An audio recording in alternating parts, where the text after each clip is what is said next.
He's just 34 years old and the first Muslim to be elected as mayor of New York City. Zohran Mamdani has shown that progressive politics can win elections, despite the rise of far-right global movements. So, how did he rise from obscurity to New York mayor?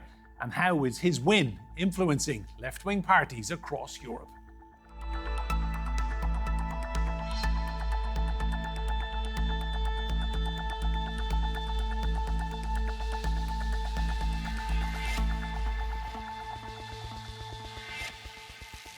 Hello and welcome to Roundtable. I'm Enda Brady. Now, Europe's left-wing leaders are celebrating what they describe as a triumph for their politics with the election of Democratic Zohran Mamdani as mayor of New York.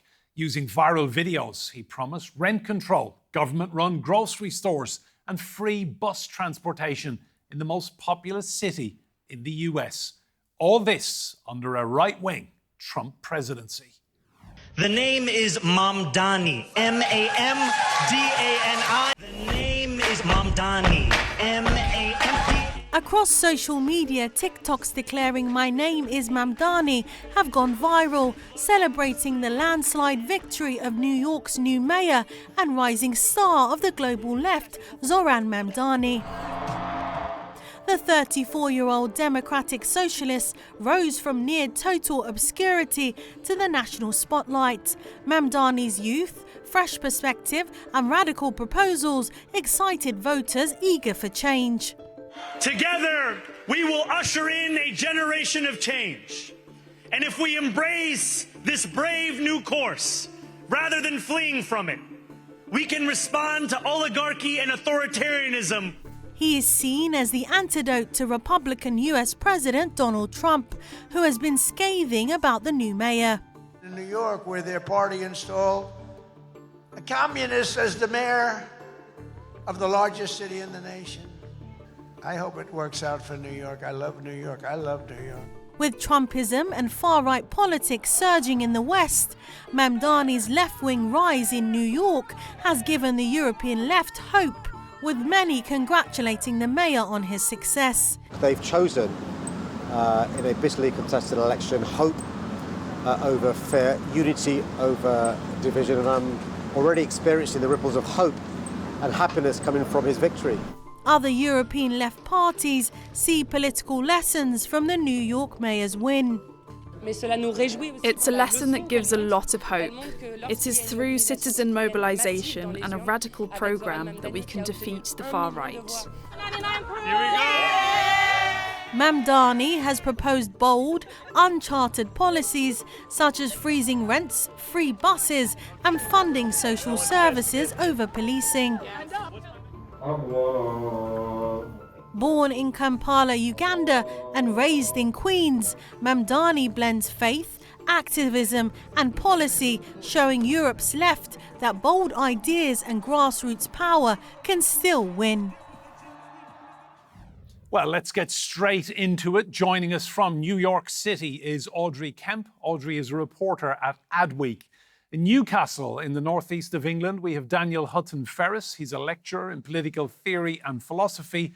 And in Belém, in Brazil, we have Aissa Ghalmi. He's Deputy National Secretary for the French Green Party. You're all very welcome to this roundtable. Aissa, to you, first of all, you know Mamdani. Just give us your insight into what he's done so well here, so spectacularly well. Well, thank you for having me first. I think what you're seeing with Zohran is, first of all, he's that good. He might be the most talented politician in the US in a generation. He's a charismatic leader. I think he came across during that campaign as someone that's honest and principled, and that came across for the New Yorkers. And then I think he ran a terrific campaign with two main components, if I may. First of all, the affordability platform, affordability on groceries, on rent, on transportation, on childcare. And I think he ran really a terrific and inspiring campaign. He was a little bit helped by the establishment because the RNC and the DNC in the US keep on putting the same people in power forever. Everything is going up, nothing ever comes down, bills, prices, and everything. And I think that his platform really resonated with what New Yorkers are really experiencing. He centered the working class and their needs. I think it was a terrific campaign. So there is the affordability platform, and then I think it was. Also, what happened in Gaza. People, I think, were appalled at what was happening in Gaza, the genocide, and he was, I think, in a crowded Democratic primary, the only one who came across as genuine as far as his position when he said, for example, that he would arrest Netanyahu if he ever set foot in New York. I think so. Everything compounded together. Amounted to probably the most inspiring campaign in the US and maybe worldwide as far as a progressive candidate in a long time. Thank you, Aissa. Well, let's go to New York City. Audrey, do you agree with what you were just hearing there from Aissa about cost of living, rent, inflation, the price of groceries? This was the kind of stuff that really punched through. Yeah, absolutely. As someone living and voting in New York, the energy in the lead up to this election was both electric but grounded in real community work. It was not a top down, corporate driven campaign. This was a grassroots movement powered by working people. I saw both friends and colleagues in the Democratic Socialists of America organizing neighborhood canvases, knocking on doors, sharing digital content to reach voters across all the different communities that make up New York. Local businesses, meanwhile, hosted debate night watch parties and election night watch parties. In the days before the election, you could feel how personal this campaign was to New Yorkers. It wasn't just about politics, it was about survival. And as was previously mentioned, right, rents are skyrocketing, wages haven't kept up, and so many people feel like the city they love here is slipping away. Mamdani's message, which was rooted in affordability, dignity, and solidarity, gave people a reason to believe the change was still possible. After his win, there's been a real shift in mood here. People are relieved, even joyful. They see this not only as a political victory, but a cultural one in a moment of despair globally, from the genocide in Gaza to the ongoing ICE raids and austerity here at home. Mamdani represents hope. He's become a unifying figure for working class New Yorkers across faith and backgrounds, Jewish, Muslim, Christian, and immigrant, who feel seen and heard for the first time in a long time. Thank you, Audrey. Daniel, to you, everyone loves a winner, whether it's sport or politics or business. What can the European left learn? You know, we're hearing many people are traveling to New York now to listen to his people, get information and see what they did behind the scenes. What do you think the key takeaway will be? I'm not sure about the key takeaway. I think there's a lot of things they can learn. I think they can be more pro-Palestine than they have been. I think they should have more of an affordability focus than they have been. Perhaps the key takeaway should be they should go for some bigger, bolder, more exciting policies. I feel like a lot of the European left, and I'm thinking especially here of the British left, are terrified of proposing any exciting policies. They want to be the safe pair of hands. They present themselves as the anti-right, the anti-Boris Johnson, the safe conservative choice in a way, and it's not going to work for them very well. And I think one thing that Mamdani did is he had a very clear message focus on 3 or 4 policies that everyone could name, everyone could talk about. So free and fast buses, government-run grocery stores, exciting policies like these. I think the left in Europe could learn something from that kind of catchy policy. Aissa, does his victory excite you as a leader of the Greens in Western Europe? You know, are you feeling a buzz now heading into 2026 that this could be a year of, certainly a year of challenge in France, but a year of opportunity for your party?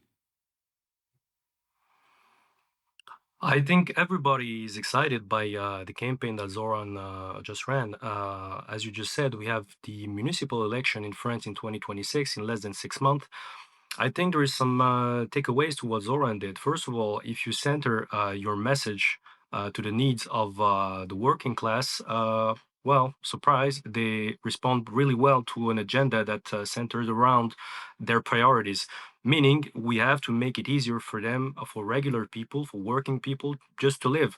And I think the message that resonated worldwide is that if you have a leader that's principled, a platform that resonates with the needs of people, and it is a municipal election, so these are basic needs: affordability, rent, energy, groceries, do my trash is getting picked up every day.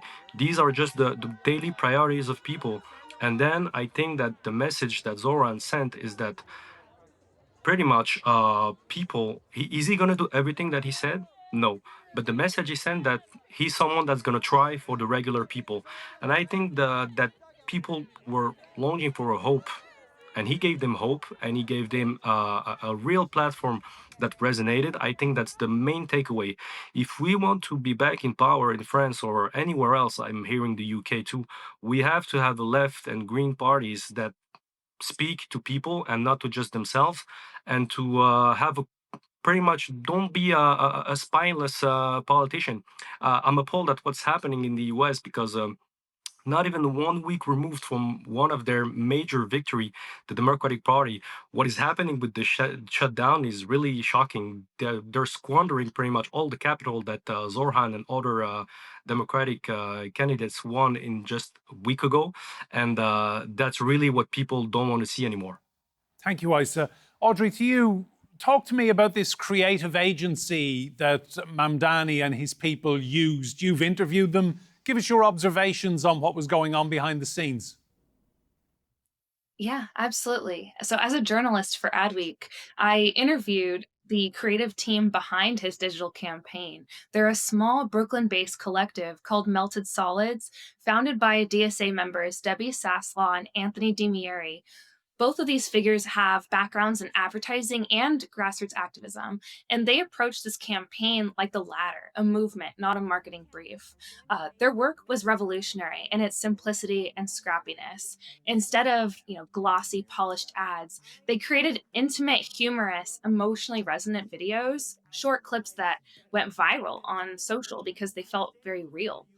You saw Mamdani, for example, jumping into the ocean in Coney Island to talk about rent freezes, or handing out chocolates on Valentine's Day with voter registration info tucked inside. So these moments didn't just humanize Mamdani, they broke through political fatigue. Melted Solids showed that authenticity and creativity can do what big ad budgets just can't, which is make politics feel alive again. Their approach has already inspired other movements and candidates around the world. I think we're going to continue to see, political ads that feel less polished and more authentic. Daniel, just come in on that point, please. The use of social media. I mean, this guy, he's perfect for it, isn't it?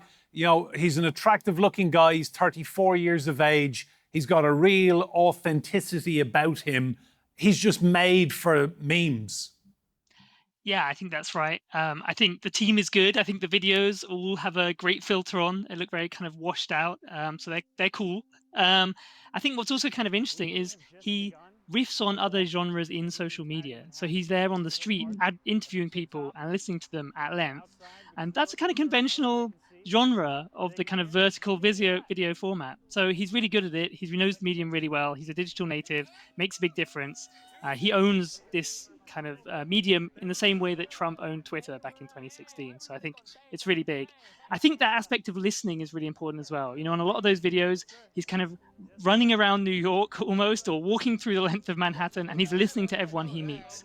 So it kind of creates this sort of parasocial relationship in the same way that you might get a kind of virtual relationship with a podcast host. I think the way he's done things has allowed people to get a kind of virtual relationship with him, which I think is really important. It gives them a sense that they know him and they get what he's about and they just like him. Daniel, how much of this is an antidote to Donald Trump, do you think, for many New Yorkers? I think this is a massive antidote to Donald Trump in multiple ways. I mean, first of all, Donald Trump does seem to resonate with a lot of ordinary people. They like his style, but it's in the way you might like the style of a king. It's not someone who could actually have a conversation with you, essentially. And so Mamdani's sort of strong listening style, performative listening on social media, that's quite different. And that's a very different political style. I think that's really good. And that's got something to do with the voting system in New York, which uses ranked choice voting, tends to encourage very civil campaigning. So I think what you're seeing in Mamdani's style is a reflection of that, the idea that he's trying to speak to everyone, even though he's quite radical. Whereas Donald Trump is not trying to speak to everyone, although he is quite radical.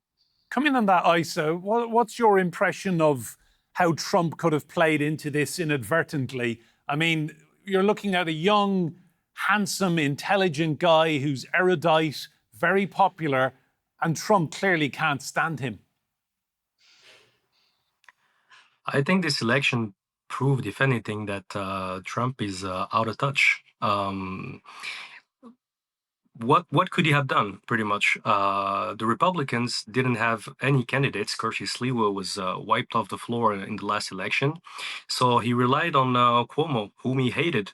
So I think Donald Trump, as far as New York, was really, he didn't have any good card from his own point of view to play. And what happened with Zohran is that, honestly, he was too good for them. I just want to make our audience remember that the primary that he won, he's the primary that had more votes than any other primary in the history of New York. That is something that's significant. That is a movement, and nobody, I think, could have stopped it. Not even Donald Trump. He endorsed very late on in the campaign Andrew Cuomo, which was already who was already damaged good. As my colleague just said, Eric Adams is a corrupt mayor. Donald Trump saw to that by dropping federal charges on corruption on him. So I think Donald Trump was really kind of, as far as this election, he was knocked out, just as Andrew Cuomo, because the movement that Zohran created was a grassroots movement, came up from the base up. When working people have a candidate that resonates with their needs, there is nobody, pretty much Donald Trump or anybody from the establishment, and you can see that especially the New York establishment supported Andrew Cuomo and Donald Trump. Michael Bloomberg, for example, and Donald Trump praised that move, gave $8.3 million to stop Zohran. So I think Donald Trump was outsmarted in that campaign. Not much he could have done. Thanks, Issa. Audrey, to you, give us your impression of how much of a shot in the arm then Mamdani's victory is for the left, for Democrats in the United States, because it's been a year of tumbleweed for them, really, struggling to find a savior. And suddenly along comes this guy. Yeah, so I think what's markedly different about Zohran's campaign, as we've discussed, is that it's one of populism, and not of right-wing populism, obviously left-wing populism, one that speaks to working class people like others have never before, or not in a long time, that is, right? I think his winning speech, for example, quoted Eugene Debs, who was the leader of the Socialist Party of America over 100 years ago. So he's really invigorating a base that has been, long subdued in the American political landscape. And I think that's very, very refreshing. And I think it's a cue that both the Democrats and the left in Europe alike can take from Zohran's win. And I think it's also why his victory is being watched internationally. It challenges this long-held political assumption that in order to win, you have to move to the center. His campaign shows you can be unapologetically progressive, pro-worker, and pro-Palestine and still bring millions of people together. Thanks, Audrey. Daniel, to you, the Democrats clearly need someone to lead them or be a beacon of light for the next few years. But Mamdani, as it stands, he can't ever run for the presidency, can he? Because he was born in Uganda. Yeah, he can't ever become president. And there's also a tendency for mayors of New York to not go far beyond that, actually. Although, that's just a tendency. Who knows? He is very inspiring. You've got AOC, you've got Alexandria Ocasio-Cortez, who's still providing some leadership. Bernie's still there, but yeah, he does appear to now be the major leading figure. I think he can lead by his example, though, to be honest. Although there are some very strong limits to that. So he's won in New York City. It's an urban place. It's a very liberal place. Okay, it's very rich, so the millionaires don't like his policies, but it's a very socially liberal place. That same strategy can't be applied everywhere. For example, the super pro-Palestine strategy, perhaps that couldn't be applied everywhere. Although I do think at least the affordability focus could be applied pretty much everywhere in the US, and that would go really well. I mean, I think this is the recipe for the midterms, to be honest, that are coming up very shortly. Focus on affordability. The economy is not doing well. Tariffs are a stupid idea. They're not working very well. And so the economy is going to keep doing not too well. And I think they can really hammer Trump on that and do well in the midterms by following that part of Mamdani's formula. Aissa, to you, just looking at your country, France, we've heard pro-Palestine mentioned several times now with Zohran Mamdani and his victory. How does support for Palestine play out in French national politics? Is it a vote winner? In France, we have a debate that's no different than any Western countries where pretty much politicians want to bury their head in the sand and not see that we have a genocide on our hand. But the people keep reminding them, especially in surveys, that people are really across the board, across political affiliations, that they're really appalled at what's happening.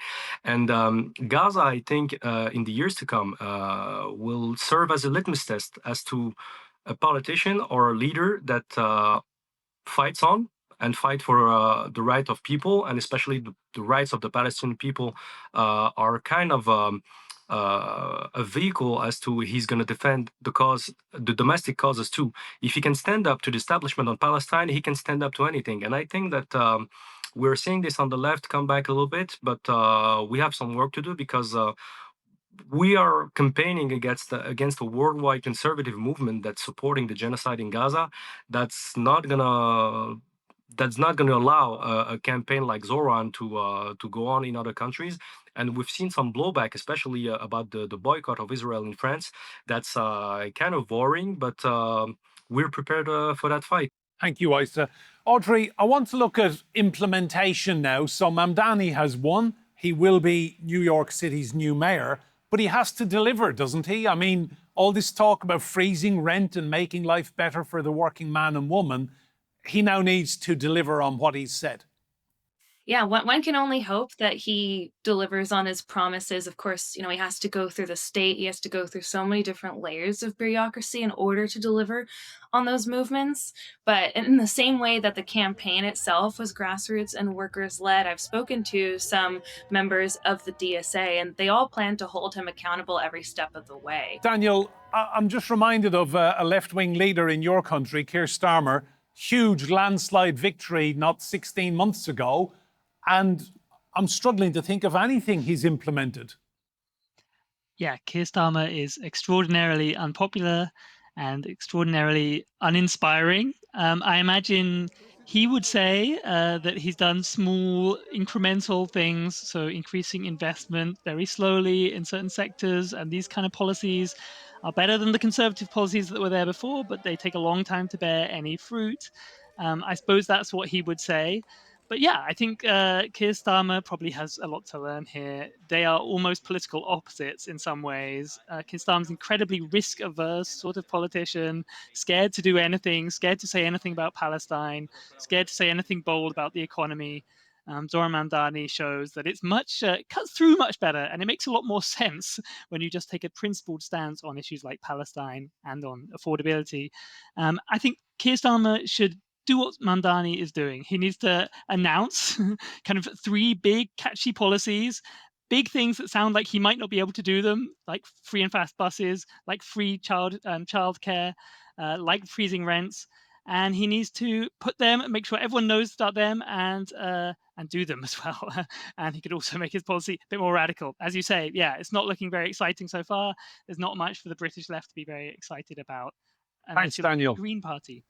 Aissa, final point to you. Local elections in France next year, and a lot happening in your country, which is quite fragmented.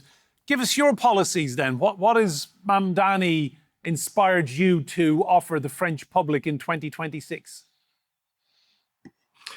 Well, I think it's pretty simple. We have to come back to a platform of affordability. we can offer people a lot of stuff if they can't, if they're still living paycheck to paycheck, if they still see their kids struggling, if they feel disenfranchised, exploited at work and by politicians. I think we are gonna struggle and see the conservative wave that's coming up in Argentina, in the US, and elsewhere. It's going to keep rising. So I think we have to focus the message on affordability. We have to make people live a better life and propose an agenda that has a vision. Zohran had an agenda that had a vision with a pretty simple message: affordability. I'm with you. I'm with the working people. I'm with the people that's exploited. I'm with the people that don't have super PACs and that don't have billions in their bank accounts. So I think we have to come back to pretty basic stuff. Unlike the Keir Starmers and the Emmanuel Macrons of the world, we have to embody something else. If we don't give people hope and a platform that they can relate to, I think we're in a lot of trouble. And what happened with Donald Trump last year in the U.S. is pretty significant, because a lot of people that voted for Zohran in New York voted for Donald Trump, and they voted for Donald Trump because they felt that Joe Biden didn't take their basic needs as far as work, as far as transportation, as far as rent, as far as the cost of energy too seriously. So I think we can grab the mantle back if we are back to basics, pretty much affordability and the rights of the working class. And I say you're feeling confident now? Gives me hope, but I'm always cautious because I know what we're up against. If you speak against Israel, we have also APEX in France.